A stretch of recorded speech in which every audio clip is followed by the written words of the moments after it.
My name is Dr. Avigail Oren, and I'm the lead historian for History Along the Great American Rail Trail. The project is a feature of traillink.com.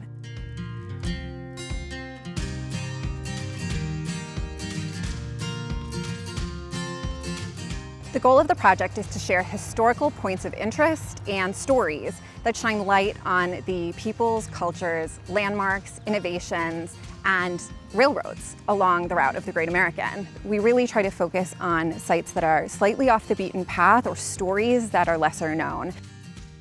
Going back to the 19th century, I found this story about canals, railroads, and bridges that stood out to me because it was rich with irony. So the Alexandria Aqueduct is along the Capitol Crescent Trail in Washington, D.C., right next to the Francis Scott Key Bridge.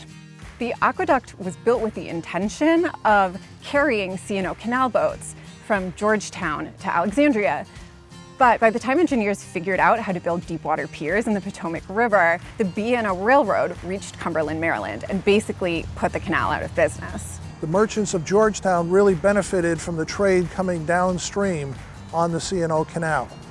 The Alexandria merchants became a little jealous, and so they wanted to get part of this trade. So in 1833, they began construction of the Alexandria Canal on the Virginia side of the river to be connected to the C&O Canal by the Aqueduct Bridge or the Alexandria Aqueduct. It was an engineering marvel of the time.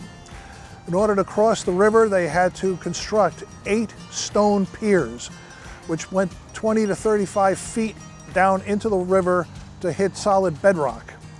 And the only remnant here in DC is what's behind me. As the railroads pushed further west, they came across more and more deep water crossings, and they relied on the techniques developed during the construction of the aqueduct.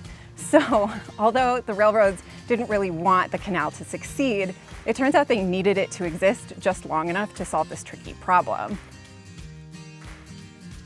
Moving into the 20th century, I came across the story of a famous World War II airman named Simeon Sanchez, who was born and raised in Joliet, Illinois.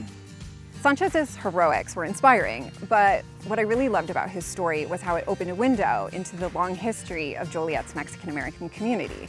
Immigrants from Mexico settled in Joliet in the 19-teens, mostly to work on the railroads, constructing, maintaining, and repairing tracks. Their labor made possible the corridor that will carry the Great American Rail Trail. Actually, Sanchez's adoptive father was one of these traqueros, and his family lived right across the street from the railroad tracks. During World War II, Sanchez flew in 66 dangerous bombing missions. Today, the Mexican and Latino community of Joliet are large and vibrant, and Sanchez is among the hometown heroes. They have named a park and school in his honor. I love the story of Our Lady of the Rockies, a statue that sits on the Continental Divide overlooking Butte, Montana. So Butte has always been a mining town, but in the late 1970s, mines began closing and miners were losing their jobs. Our Lady of the Rockies was completed on December 20th, 1985. But the idea began 6 years earlier when a miner named Bob O'Bill's wife was dying of cancer. He had heard about Our Lady of Guadalupe and her miraculous powers to heal ill people. So O'Bill made a prayer and a promise to Our Lady of Guadalupe that if his wife should recover of cancer, he would build a small shrine. However, during this time, the copper mining economy here in Butte collapsed.